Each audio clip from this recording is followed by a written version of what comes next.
Hello and welcome to the two-man power trip of wrestling. Your host, JP John Poz, with me today, very special guest, former WCW superstar, former TNA superstar. Of course, now he's an actor, Mr. Luther Biggs. Welcome in. How you doing? I'm good. How are you? Thank you for the introduction. I don't really need to be the superstar, but thank you. What is going on in your world? What's going on with the Unbreakable Bunch? Well, the movie's out. It's streaming on multiple platforms, and we've been getting some very nice reviews. I'm very grateful for that.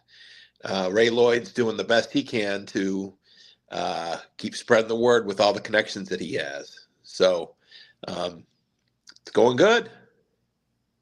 And of course, now it's available streaming everywhere, which is another step in the right direction because everything is streaming now. Correct.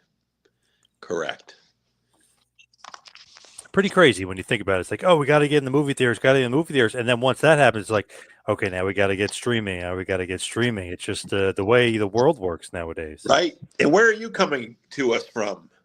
Asbury Park, New Jersey. Oh, wow. Up there in New Jersey. Okay. I've never been to Asbury Park. Oh, really? Okay. It's an interesting place here. Is that where Bam Bam was from? Yep. I was going to say, obviously, the home of Bam Bam Bigelow. I know a lot of people say Bruce and stuff like that, but I always say Bam Bam Bigelow. I say Bam Bam Bigelow, too. Yes.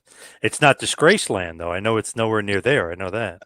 No, listen, that's a low point. I don't like to remember that name. That was a funny gimmick, though. I know TNA was trying, and it was Glenn Gilberti, Disco Inferno, but kind of a funny gimmick, as far as almost very much reminiscent of Burn in Love a little bit. Well, it is in a way, but I mean, honestly, the thing that is very, very hard is the fact that you work so hard down there at that power plant, and I was blessed to have been there, and I'm so grateful to Pez Whatley, Sarge, especially, and then Mike Winter, Jody Hamilton, Paul Orndorff to some degree.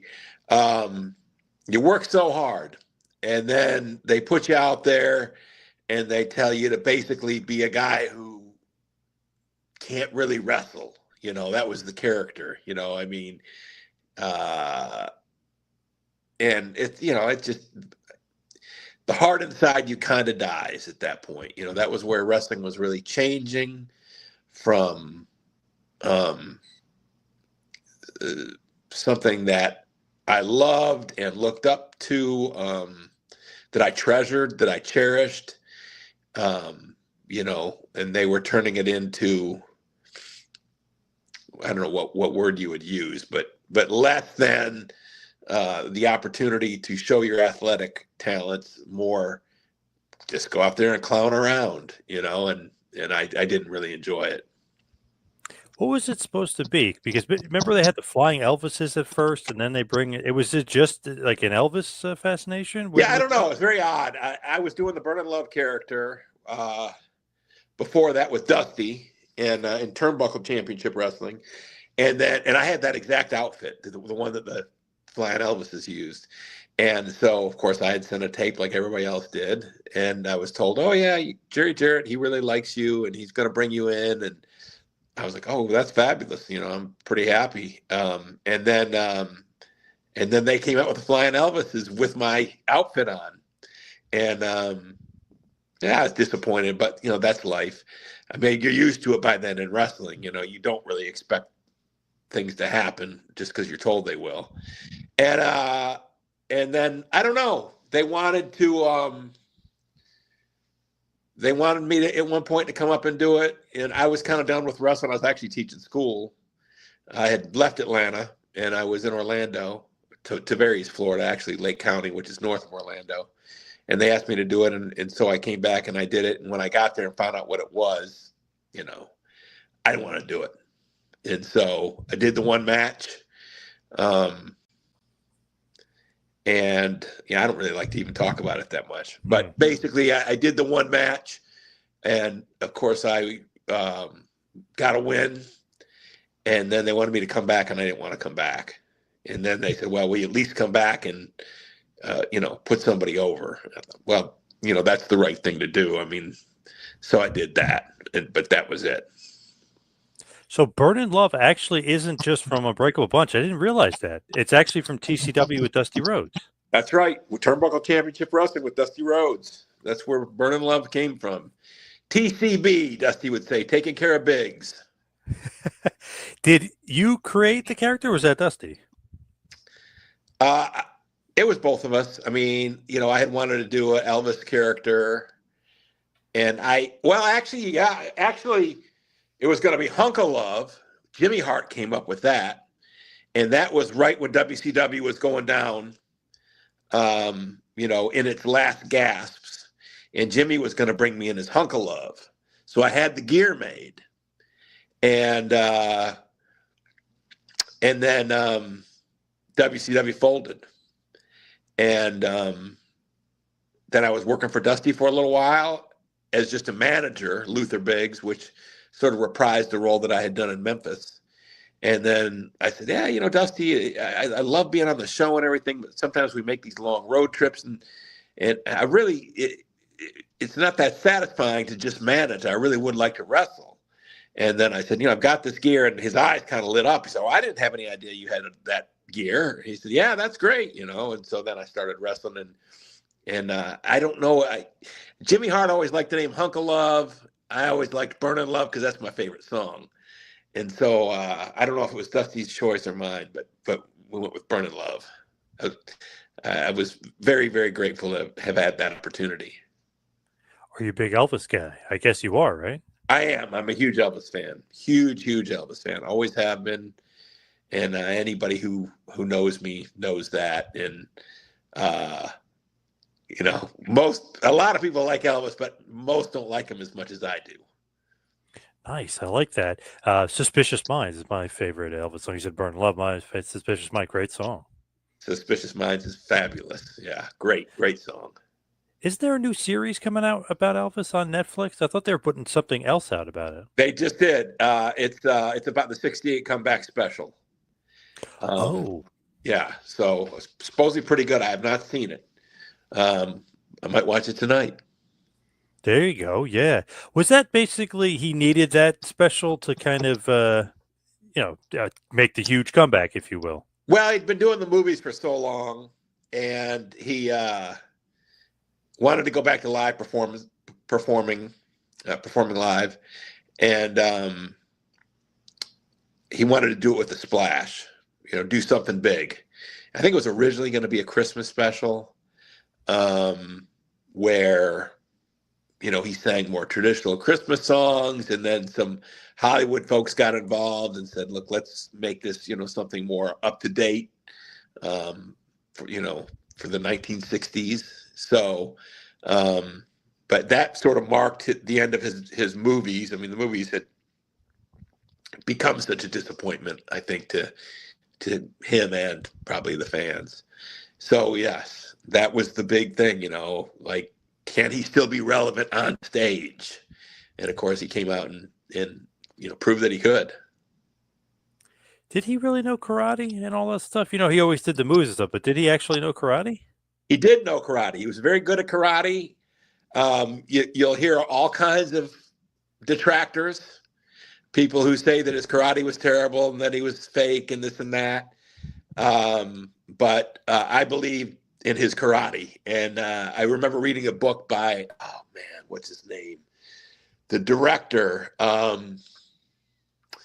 He did, he directed Elvis in the movie Flaming Star, which was an early Western, which really was pretty good. But he was big buddies with Clint Eastwood. He did John Wayne's last movie. I can't think of the name right now. It's terrible. The Shootist. The Shootist. Right. That was a fabulous movie. That's one of my favorite movies. It's funny. Dusty loved that movie too. That was one of the things that Dusty and I had in common. He loved John Wayne, and we had some fun discussions about those movies, especially that one. But the director of that talked about what Elvis was like as a stuntman, doing his own stunts, doing his fight scenes, how lightning fast he was, how good his karate was. And So, I mean, I think that's a pretty good indication that Elvis's karate was pretty legit. Don Siegel. There you go. I knew it was. Yes. I was going to say like Siegler or something like that, but yes, Don Siegel, right? The Shootist, one of my favorite movies of all time. My dad was huge into John Wayne, just obsessed with John Wayne. But The Shootist is so good because it's actually his real life, which is paralleling the movie. He's dying, and he's going forward and trying to have like this one last stand. If you will, what an amazing movie! That's one of my favorite movies of all time. I love The Shootist. I love it. I love the casting. I remember walking in, Dusty, when he had Turnbuckle Championship Wrestling, he had an office there, and it was really kind of like a clubhouse for the guys. He had one room with a TV setup, VCR, and the couch and chairs, and that was sort of like the front of the office, and there was that room, and then there was his office in the back. And I remember sitting in there. It's funny how you back then, you didn't have Netflix, you didn't have streaming. I mean, if people went home and said, hey, what's on TV? Right. Yep. And so, that night, the night before, The Shootist had been on, and I remember walking in and said, hey, I watched The Shootist last night. He said, I did too. And he said, don't you love that part where Jimmy Stewart tells him, that he's got a cancer, and John Wayne says, can't you cut it out, Doc? And I said, yeah, it's great acting, and it's just a great story, and in so many ways, such a great performance.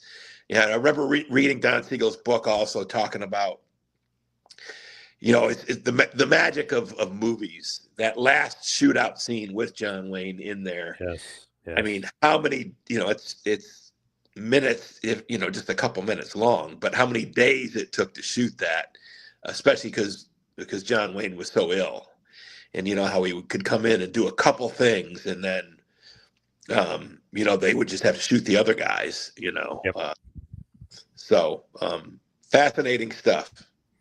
And that final shootout scene, it's great. Like, he set it up. He wants one last gunfight, if you will, and he sets it up where the odds are against him. Like, so good. Just great writing, great ending, and Ron Howard, Opie, he's great. I know, he's so good at it, man. You never would think that he really would be someone great in a John Wayne movie, but he is. And yes. I loved it. But yes, you're right when you talk about. I love when there's so many good characters. Sherry North, she was an actress who I love, and she's the one who comes and she tries to marry John Wayne, because she knows he's sick and he's not going to live long, but this way she could, be the widow of the great J.B. Books, and yes. She could, sort of live off that fame. What a great little subplot there. I think it's not what people think of with a John Wayne movie. I don't think enough people know about it. And I wish it was, more widely known, because I think it's something that appeals to people that wouldn't like your traditional John Wayne movie. Right. Yes. It's very not emotional, but it can be emotional, especially if you know the story. So yeah, it's different than your normal John Wayne Western, the Cowboys or the Searchers or something. Yeah. Right. And two, Jimmy Stewart is great. And obviously him and Wayne were friends, and they were in other movies together, but man, he was great too. Yes. Yeah. It was a great way to finish it out. I mean, I don't know that John Wayne necessarily knew for a fact that was his last movie, but I think he probably had a pretty good idea. Yeah, it seemed like it. Yeah, so it was. The other one obviously was Jimmy Stewart, The Man Who Shot Liberty Valance. Yes. I mean, that's a masterpiece in a whole different way. Yep. I mean, it's such an original film. Well, I wish Dusty was here to talk about all these with us, because right. Oh my God, he had a lot of opinions on all the John Wayne stuff. I can tell you that. Liberty Valance is so great too, because you kind of get a feeling of what happens, right, with John Wayne's character. Not that that's a spoiler; it's 60 years old, but you know what I mean. Like, obviously he's dead, and then they're going to his funeral, but then they're going back to how did he become the man who shot Liberty Valance, and like the whole story. It's great. I was like, man, that's just so. And the villain, Liberty Valance, the villain, is awesome. So such a great movie. Yeah, I'm glad you brought that up, though, the way that they're looking back in time. I mean, yes, I think that, a lot of movies try and do that. They copied it, yeah. And I think that movie does it better than anything, you know. And then the reveal, of course, at the end. But I mean, Yes, it's Lee Marvin, you know, excellent. what a what a jerk he plays, you know. Yep. And so and I love all that stuff. I really do. I love everything about it.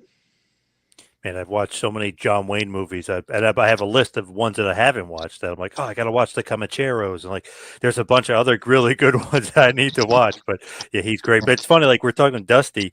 I actually had the honor and the privilege. I did his last ever interview. It was only a few days before he had passed. Oh, so wow. we became. It's funny. Not friends, but friendly, because we talked setting it up. We talked, a little bit right afterwards. Thank you, me thanking him and him thanking me, and I felt like, wow, I hardly know him, but he's treating me like I'm like, hey, he's calling me Johnny. Hey, Johnny, like, what's going on? When we doing this thing, Johnny? Like, he was so cool. It was like, I felt like I'm an old friend, like traveling the road with him. Like, I'm wrestling him at Starcade. So I'm like, just he said such like a cool guy. I was like, man, unbelievable.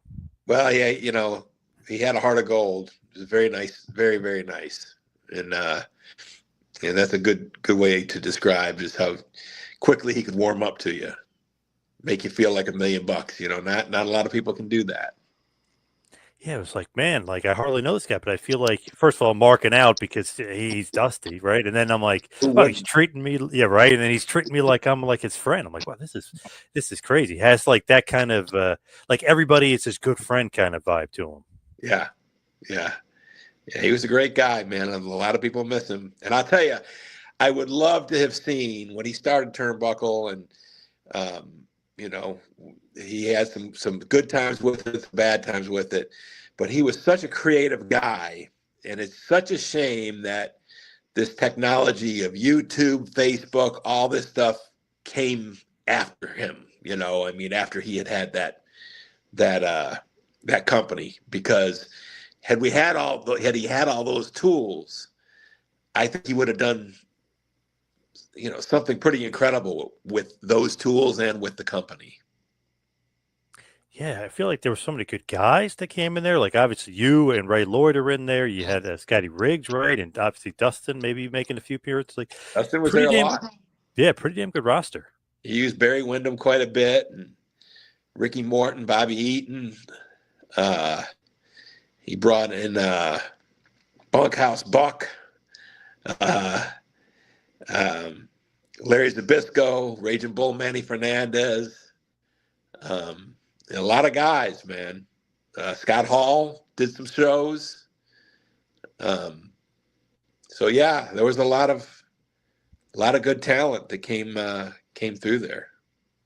So funny. One of the last things that I talked to Dusty about was just a joke about Larry Zbyszko, and he was teasing that he got to, when he turned heel with the NWO, he said he hated it. It was so dumb, like it didn't really make sense. But the one good thing was he got to elbow Zbyszko and beat up Zbyszko. So it's the only good thing that came out of it. Right. That's pretty funny. I like that. And Zbyszko is awesome in the Unbreakable Bunch. I love him as Legend, and he's such just a relaxing, like, hey, he's smoking a cigarette. Like, what a good actor Zbyszko is. I love Larry. He really is a natural. I mean, everyone on set, the people that worked in the crew, and who've obviously been doing films for a long time, they all talked about how easily it would be for him to roll right up, in a real movie. They said, "Oh, you can see him playing somebody's father on The Sopranos or something." That's what they would say. A lot of people compared him to John Voight. I mean, Larry was fabulous. I mean, very, very talented. Which, of course, it didn't come as any surprise to us. But he was so great to work with that it's something I'll never forget. I've interviewed him a few times, and when I would call him, he'd call me back. I would purposely send it to voicemail because I wanted to hear. I loved his commentary, so I love his voice, but I wanted to hear, because every time he'd call, he would have like an anecdote.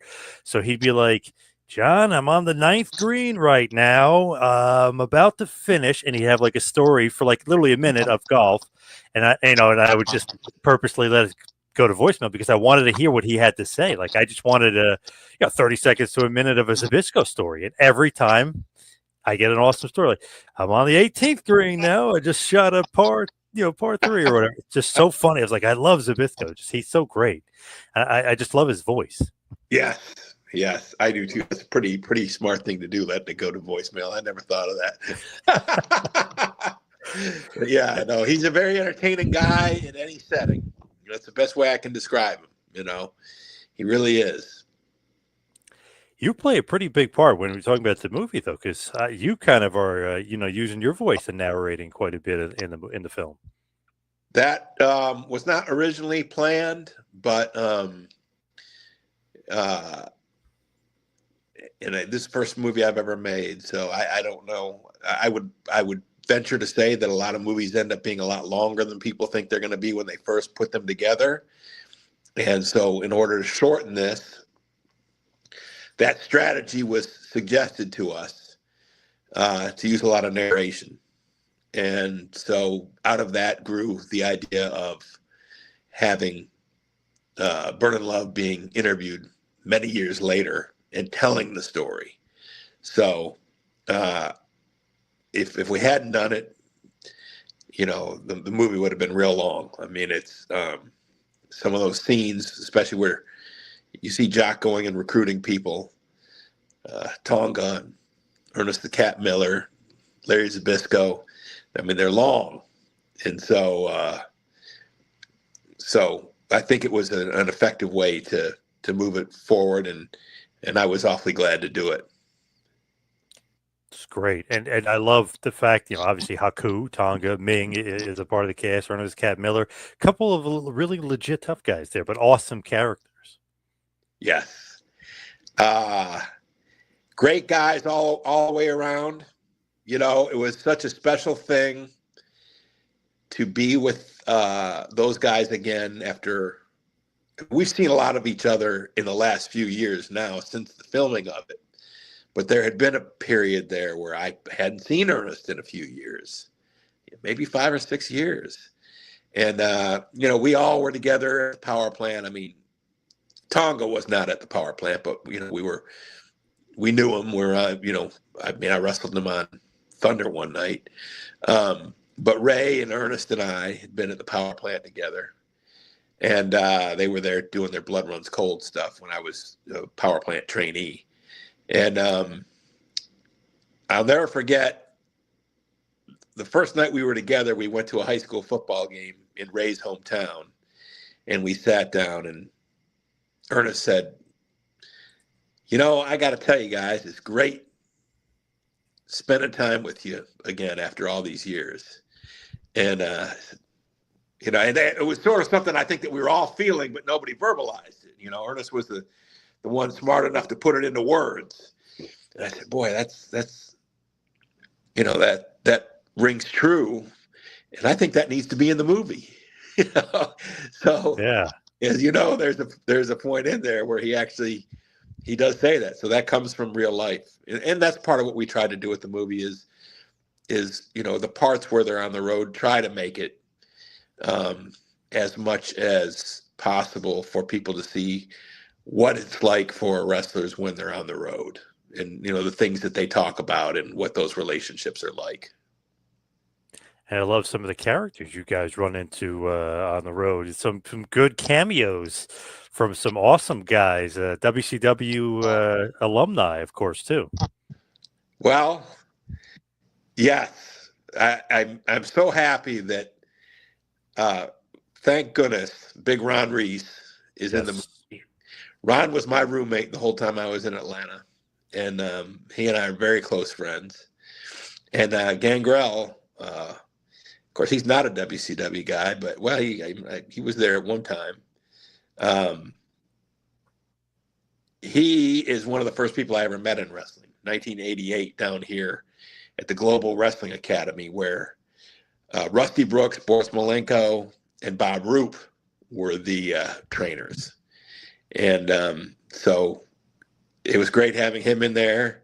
And then I mean, I still can't believe we had Stan Hansen in it. I mean, I Yeah. was such a fan of that man. I mean, my goodness, and he did a great job, and it was fun, and it's funny how that works. I mean, Ray had certain connections with people, and I had certain connections with people, and it just all kind of came together. And I was awfully happy that we got Pinklon Thomas in there for a cameo. We got a world heavyweight champion boxer and several world heavyweight champion wrestlers in our movie. So I thought that was a nice little touch. And, it's something that we talked about, but you get so run down. And I mean, it's tough making the movie, and we had some resistance on certain things. And anyhow, Ray really pushed me to follow through on the Pinklon Thomas thing, and I'm awfully glad I did, because I think Pinklon Thomas adds a lot to it. Boy, he walks out there dressed up like that in that suit, looks like $1 million. And to see that World Heavyweight Championship belt, the green one, the one that just always stood out to me as the Right. heavyweight boxing belt. I still, I always picture Tyson with it, but I mean, it was a great experience. I mean, it was many, many years of planning, and thank God for Ray's perseverance, and the cooperation of some good friends. It's great that it's a lot of WCW, to me, like WCW alumni. But if you actually, I was talking to Ray about this, I think it was 2 weeks ago, basically, talking about like, okay, you and him know each other, WCW Power Plant, but it's like all those guys are kind of WCW alums. So how did you, which is really cool, but how did you kind of get into WCW to begin with? Like, how did you get into the Power Plant? I was working in the Canadian Football League, and I was, a lot of people don't remember, but the Canadian Football League actually expanded in the United States for a couple of years in the mid-'90s. So there was a team in Shreveport, Louisiana. I was working for that team, and I worked for Forrest Gregg, who was he's a Hall of Famer in the NFL, probably the best Packer ever. I mean, Lombardi said he was the best football player he ever coached. So I was having a pretty good time. I mean, felt very blessed to be doing that. And I happened to be with some friends who were going to do some enhancement work there at Center Stage. And then they invited us, hey, you guys come to the power plant tomorrow. And so we said, oh, yeah, sure, we'll come hang out, and of course we got there and they put us through the workout of our life, I mean, just about killed us. I mean, it was brutal. And then Paul White was in there at that time. Ron Reese was in there at that time. Chip Minton, he was a real legitimate Olympic athlete. He was in there at the time, bobsled guy. And anyhow, it was right before football season started, but it sort of lit a fire under me. And I said, well, I'd like to come back and do this full time. And they said, well, you have to go through a 3-day tryout. So I said, okay, well, I'll talk to you after football season. So long story short, I just basically went and tried out that November. Once football season ended, I was running the stairs at Independence Stadium in Shreveport, Louisiana to get in shape. I knew to do squats, so I was doing my squats. And I just got myself in as good a shape as I could. And I barely made it. I mean, I barely made it. But, I'm so grateful that I did. It was a great experience. They always say the power plant was like the toughest. Obviously, they did a documentary on it, and people saw how tough it was. But they always say it was like the toughest place to break through. Batista famously quit. All these guys quit. So you're probably one of only a few that actually made it to the end. Yes, there was about 30 guys, I think, in my group, and 3 of us finished. And Wow. I remember at the end of the second day, there was Parade Magazine was there doing a story on us. I don't even know that Parade Magazine exists anymore. But I remember the lady talking to Sarge. Sarge, man, was relentless on me. I mean, I'm sure you've heard about him, you know. Oh, yes. I mean, the guy's got a heart of gold, but he doesn't want you to see it, you know. But I'll never forget at the end, he was talking and we were limping out of there, you know, it's after the second day. And he pointed at me and he said, "Fat ass over there won't be back tomorrow. That I can guarantee you." And I thought, yeah, well, whatever, you know. And I was sleeping on a friend's floor in Atlanta. And the next morning, alarm clock went off. And, man, I was cramped up and I was hurting. And I almost didn't go, you know. But that kind of rang in my ears. That and the fact that, you know, my friends were getting up to go to work. And I couldn't really face them and say, I'm not going, you know. I'm quitting. You know, I'll go, you know, I dragged myself in there and, you know, luckily the third day wasn't as bad, but it was still pretty hard. So, yeah, I mean, man, I mean, it was wild. That's what I can tell you. It's time of my life, but it was wild. But you got to really want it. If 30 people are quitting, you know what I mean? Like, you got to really, really want it. That's crazy. Yeah, we used to debate that. I mean, Canyon and I used to talk about that a lot because, you know, Canyon, he would change his opinions here and there. But one of his opinions was that it was too hard, you know, and that they were running off some good people. Yep. And my opinion was no, if you want it, you'll get it, you know, because I made it. I was 308 pounds when I went through. Wow. And, yeah, I was heavy, down from 327. So, you know, I had dropped almost 20 pounds, but yeah, I was heavy. Yeah, Canyon and I used to talk about that a lot, you know. Yeah, he's another guy who was down there a lot at the power plant. It's funny. The day of tryouts was so much fun for some people. I didn't really enjoy it as much as other guys did, but because I had to go through it with them because I was still a trainee. But guys like Canyon and Disco and Kidman and Glacier, you know, they would come and sit at the lunch table and just observe because they wanted to see. They're over there making bets on who's going to quit first and who's going to fall out first. And, you know, yeah, we're over there really like doing the squats and you could just see them over there. They brought food. They're having the time of their lives, man. It's so funny just like to think about all the guys that came through, you know, that ended up on TV, but it's like the power plant. There's just crazy the stories of like how you can even survive the power plant. You know what I mean? Like obviously you mentioned Reese too. Reese was part of the power plant. Just all these great guys that were in it, but it almost impossible to survive because they didn't want you to survive. No, they made it very tough, and I think that's because a guy like Jody Hamilton didn't want a lot of jokers hanging around. You know, he just, you know, he was like, either you want to be here or you don't. And if you want to be here, you're going to have to prove it times two. And I think that's why it was such a special place because it was so hard to get in.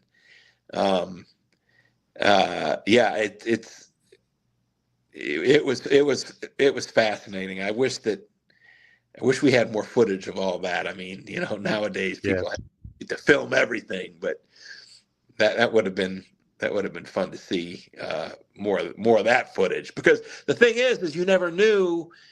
People come in there, you know, they look like $1 million. I mean, you know, back then the old bicycle shorts were real popular, and the you know guys would come in there with their bicycle shorts and their skin tight tank tops, and they're ripped, and they'd be the first ones to fall out. You know, it's your heart. You know, you can't see that on the outside.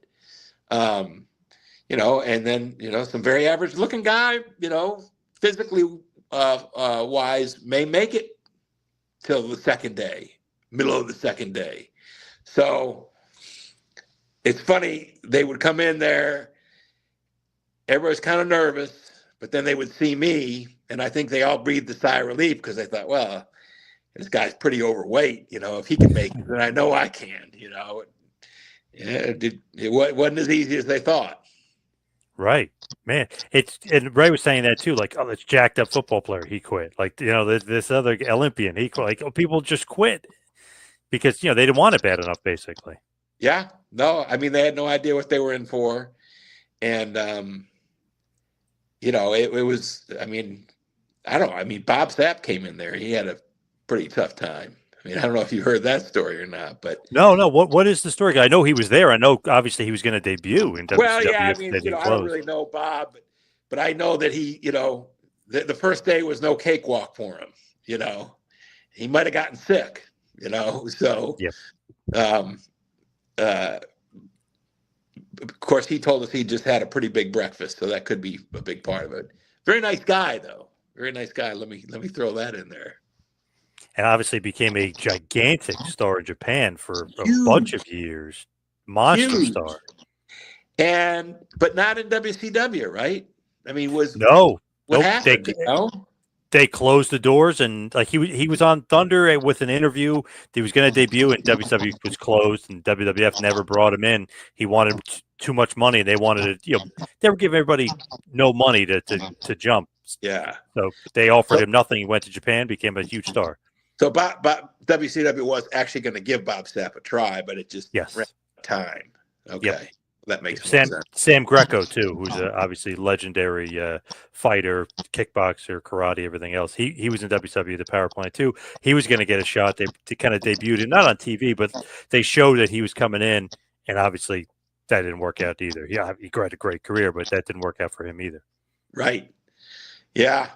Well, I would have loved to see what Bob Sapp could have done here in the States. I mean, what a great look, and boy, he lit it up over there in Japan. I mean, it's too bad. Man, he was getting kickboxing wins over one of the best kickboxers, or Hoosts, twice in a row. He almost beat Big Nog for the Pride MMA title. Then he's over there with New Japan, being the world champ. I mean, he was on fire over there, doing commercials, sumo wrestling, everything. Yeah. Yeah, I wish he could have done it here because I'm a fan of a wrestler who's big like that. That look, that's what a wrestler looks like in my opinion. Yeah, he's like Brock Lesnar, but he's bigger. Yeah, somehow, yeah. Actually, a lot bigger, and could move pretty damn good. Yeah, oh yeah. Wow. Well, I hope he's doing well now. I mean, he had a great career. Did some movies, but I haven't seen him in a while. Any idea what he's doing now?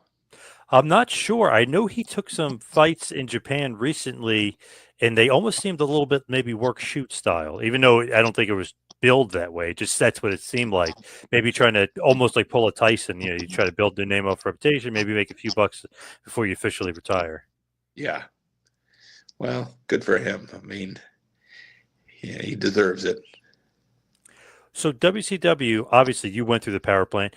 What's the way you can get on TV? Like, obviously, you did a bunch of matches, basically starting in '96, almost until the end. So, what's you just got to meet with Bischoff, and he says, "Here's a gimmick we're putting on TV," or how does that work? No, I mean, basically, I think your first test is they send you down, where they send you out to do some of the enhancement matches, and see how you'll do there.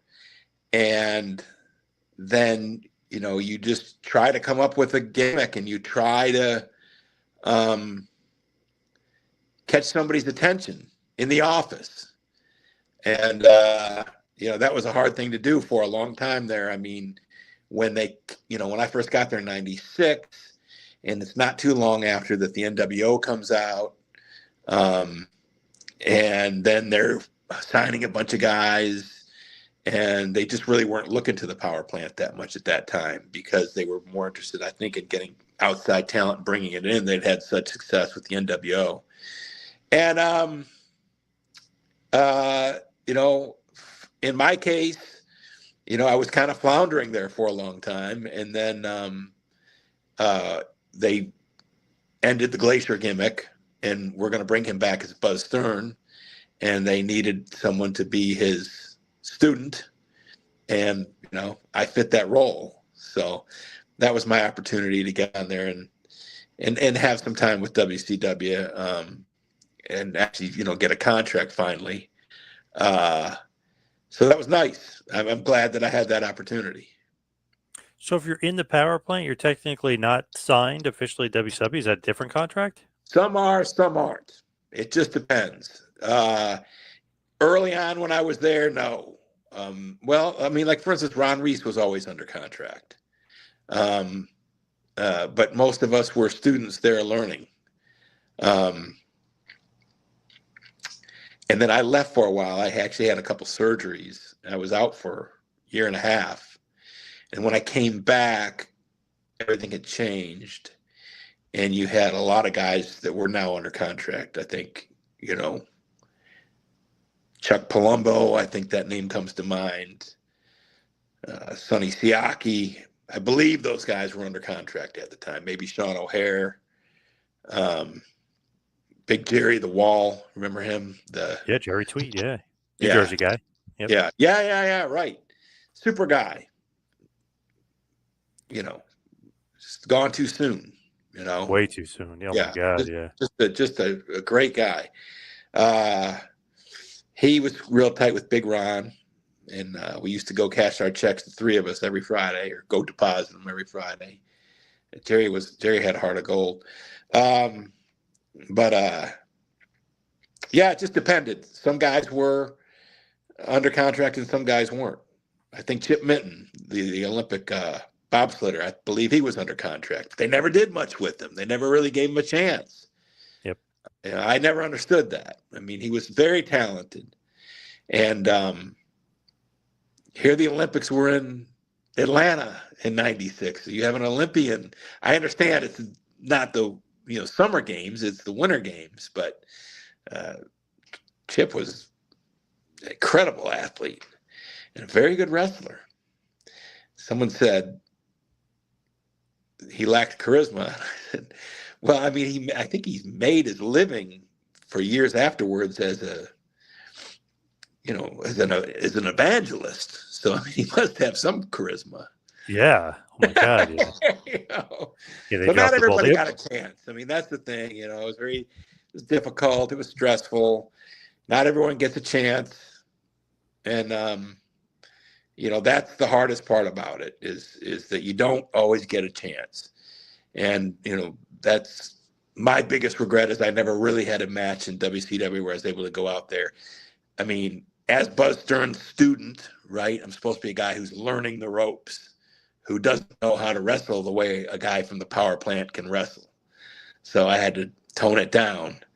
And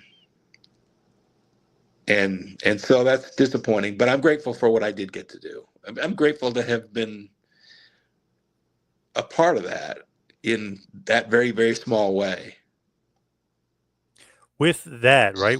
When you originally come in, do you pick your name? Do they pick your name? Like as far as when they take you off and they put you on TV and stuff?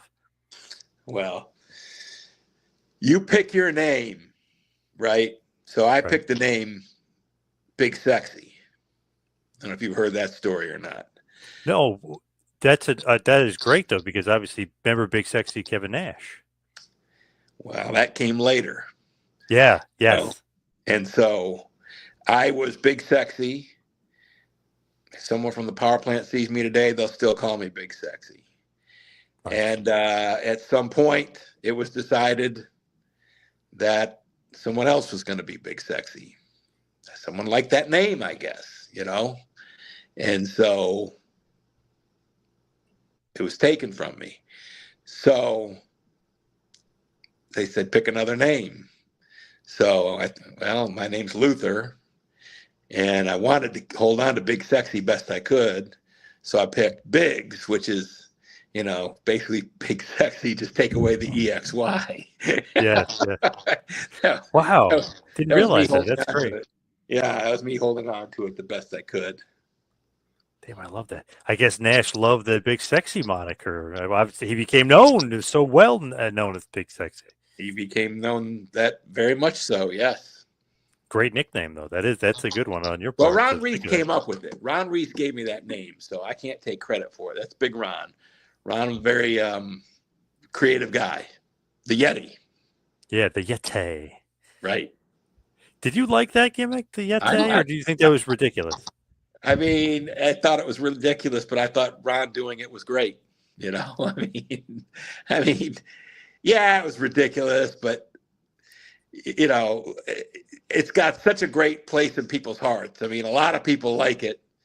It didn't make a whole lot of sense. I don't think anybody would try and tell you that it did, but but I loved it. I mean, it's amazing that I was actually in the crowd as a fan at that. I believe it was Halloween Havoc, right, where he and Paul White came out and where they attacked Hogan, didn't they?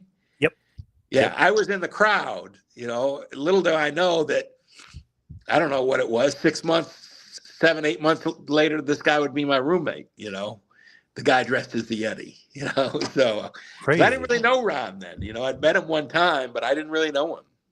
So were you there as a fan, or were you there a part of WCW? I was a fan. I was sitting in the crowd. I was a high school football coach in Michigan years ago, and one of my players had a bunch of tickets. So somebody called me and said, "Do you want to go to it?" I actually had tickets to the Detroit Lions game that day, and I said, "Nah, you know what? I'd rather go to the wrestling." So I did. I enjoyed it very much. I love Halloween Havoc. I always loved Halloween Havoc, but 95 is so funny because obviously Flair turns on Sting, and that was great. But then, like, very real, like the realism, like, wow, Flair turned on it. He pretended he was his friend. He used him. But then the main event comes, and you're like, okay, Hogan gets knocked off the Giant gets knocked off the building. Is this match going to happen? And then they kind of ignore it. And then he wrestles, and the Yeti comes out, he was supposed to be like a frozen thing where he came out of a ice, and then now he's a mummy. So you're like, and then he's hugging Hogan. Like, that was crazy. What a weird turn of events that show was. Yeah. I never have quite understood, Yeti versus mummy versus, really what it was. But it has, the thing about it is it has a place in history that people remember, and good for Ron for that. Yep.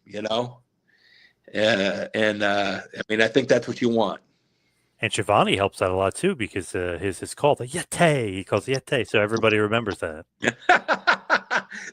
That's exactly right. The way you say it can make all the difference in the world. Yeah. Yep. So obviously Reese became a character with Raven's Flock, and he's on TV. So Luther Biggs is really just kind of used on like Pro and Saturday Night and stuff. Like, they're just using, but they're not really using you like basically to your full potential. No, I didn't think so. And then, I had the opportunity with Ray when we did the Buzz Stern, and that was going to go, down that storyline where he's the coach, the sadistic coach that kicks me around and, really eventually causes me to lose matches, when I'm supposed to win. And then a feud starts between us, and then we go at it. Yep. Well, Dusty was our boss. He came down and he shot the vignettes, and then for some reason, Dusty left the company, in that big purge they had, I guess. And then when Dusty left, we were kind of on the shelf, and it just died on the vine from there. When you got your contract, that was 99-ish, like 2000? 99, yeah. And that's crazy, because like, who would have thought 2 years later they're basically gone, right? I mean, 01, just unthinkable in 99. Yes. And thank God Dusty started Turnbuckle, because it gave us all a great place to go and really enjoy wrestling again. Were you shocked when that happened, when Vince buys WCW? Like, what was the thought process? Well, I mean, not really. I don't think that many people were they? I mean, the company was doing so poorly. Things weren't making sense. I don't think anybody would thought that Vince McMahon would buy it for as little as he did, but I do think that nobody was that shocked by it. That's one of those controversial things that I don't know if you saw that documentary, Who Killed WCW. They get into a little bit. Stu Schneider and his relationship with Brad Siegel. I don't know if you saw that documentary. I did see it. I did. I didn't know what to make of it. I don't know who's telling the truth, but it sounded pretty reasonable that basically the people at Turner didn't want it anymore. And of course it was losing a lot of money, and it sounded like a pretty reasonable to me. If you ever read the book Nitro by Guy Evans, he kind of goes into it. He interviewed like 125 guys, but not just wrestlers, like behind the scenes guys, like Dick Cheatham, who was obviously in the documentary too, like really like important figures and important guys. And they go into like what happened and like why they want to get rid of him. It basically came down to like they all hated wrestling except for Ted Turner. Right? Nuts. Yes, Guy did a great job on that book. He interviewed big names and small names. That would be me included. So yes, did interview me. I had a little blurb in there, which I was very happy about. Nice. But I love that. Like, you know, you get a little bit more truth after all these years of like, what was going on? Because it can't be. Oh, they just had bad creative, so they were done. Like the business doesn't work like that. You know what I mean? Right. I think, there's a lot to it, but yes. People didn't, the people upstairs didn't like wrestling. Isn't that what it kind of boiled down to? Big time. And it was losing so much money that it made it easy for them to get rid of it. And when Ted loses control, obviously he's no longer the one that kind of keeps it around. That means somebody else can say, we don't like wrestling and we want to go. Too bad for Ted. Right. Have you seen Call Me Ted, the documentary on Ted Turner? I don't think I've seen that. How old is it? Literally just came out the beginning of November, so not long at all. I have not seen that. What's it on? Max, HBO Max. Okay. Is it good? I liked that. I thought it was good. 6-part series. I read online, didn't get great reviews, but it's literally kind of a documentary on his life in his own words, which I thought was great. Yeah, I read his book, and that was real good, so I would imagine it's something like that. It was just odd they didn't cover wrestling as much as I thought they would in Call Me Ted. But it's interesting to go through what happened in 2000, 2001 and like see how much power he lost, and kind of friends within Turner Broadcast kind of screwed him, or Time Warner really kind of screwed him. AOL really was lying about their finances. Really interesting, which I think that's all in the book too. But very interesting, Doc. Yeah, I'll definitely check it out. I'm giving you a lot of stuff to watch here. The Elvis Netflix thing. I was planning on watching Elvis already. But yeah. Well, yeah, true, of course. Yeah. You're a big Elvis guy, yeah. Yeah. But as we hit the wind out here, we head towards the finish. Are you still wrestling? Because I thought I saw that you came back and you wrestled for TCW. Well, we did. They started Turnbuckle Championship Wrestling back up. And they invited Ray Lloyd and I to come back. Of course, they have quite an impressive stable of young wrestlers that were the bulk of the card, but then they wanted to do one match with what they called the Luminaries, the TCW Luminaries, which nice. I love that name. Yes. I mean, I don't know, if that comes from Cody. I mean, that's I love that name. That's something that Dusty definitely would have used. So yes, they brought us back, and we did like an 8-man tag, and it was the time of my life, and I loved it, and I would love to do it again. I can't do a whole lot. I'm not, I'm older now, and I'm not anywhere in the shape I was then, but an 8-man tag, I can make that work. So I loved it. I really did. I'm very grateful to them for thinking of us, because I think that Turnbuckle represents such a great period in our lives. Certainly for me, it was the highlight of my time in wrestling. Now Ray, here's a guy who wrestled in the Georgia Dome and the Astrodome and all that.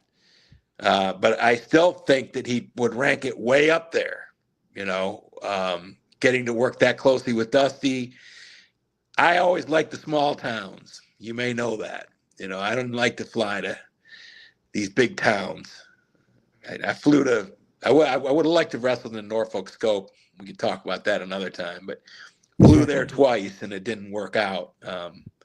But I loved going through the Carolinas, all over Georgia, parts of Florida, to these small towns that Dusty booked shows in. And it was a bunch of guys on the road, some of the ladies too on the road. They all did a great job, and we just had a fabulous time. It was time of my life, and I think Ray would put it right up there with some of the great things that he got to do also. Love the Blood Runs Cold, the Glacier. I know some people hit or miss, but I know I loved it. I love the theme song. I love the presentation of it. So yeah, but obviously he had a good time with Glacier. I was a big fan of that. I was a big fan of the whole Glacier thing. So of course we got to mention the Unbreakable Bunch. Available now on streaming. Give us a big push for the movie, because not only are you in it, not only is Glacier in it, but you got Ming, aka Tonga, you got Ernest, you got a ton of Larry Zabisco, we mentioned, ton of great stars. Yeah, it's if you're a wrestling fan, I think you'll enjoy it, and I think that it's something that we worked on for a long time. One of the most fascinating places to me, when I started out wrestling, I would travel around with Pistol Pez Watley, the great Pistol Pez Watley, and we would go to these shows, and you'd be in a locker room with guys like Ronnie Garvin, like the Mongolian Stomper. I was on a show with Terry Gordy. You're in there with these guys that have made gigantic names in the world of wrestling, and you're also on the, in the locker room with guys that maybe having their first match.